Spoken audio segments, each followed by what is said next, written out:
nous voulons parler du plan de rédemption, mais exceptionnellement aujourd'hui, nous voulons développer les premiers points.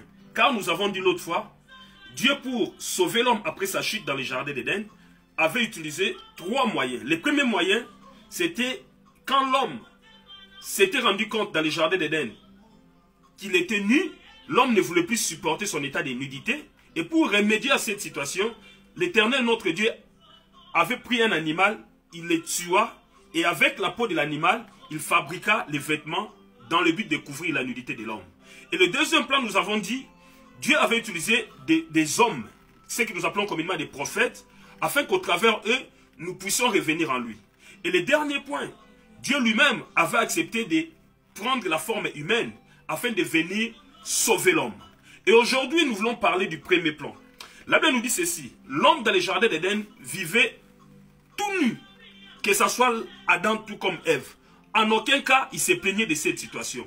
Si ce n'est que le jour où ils venaient de manger les fruits descendus, la Bible nous dit, leurs yeux s'étaient ouverts. Et ils avaient compris tout de suite qu'ils étaient nus et ils ne voulaient plus supporter cet état de nudité.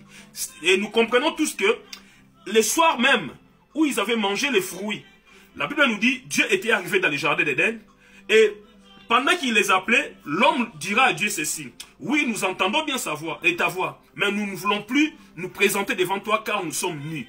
Donc nous comprenons que l'homme ne voulait plus supporter son état de nudité. Et notre Dieu, tellement il est rempli d'amour, qu'est-ce qu'il fera? Genèse 3, verset 21 nous dit, il prenait un animal et tua, et avec la peau de l'animal, il couvrit la nudité de l'homme. La nudité de l'homme, c'est l'image du péché. Et l'animal que Dieu avait pris pour tuer, c'est la préfiguration du Seigneur Jésus-Christ qui devait mourir à la croix pour ton salut. Et la peau de l'animal que le Seigneur Jésus-Christ, que Dieu avait utilisé pour couvrir la nudité de l'homme, c'est l'image de la grâce de Dieu au travers laquelle tu es justifié.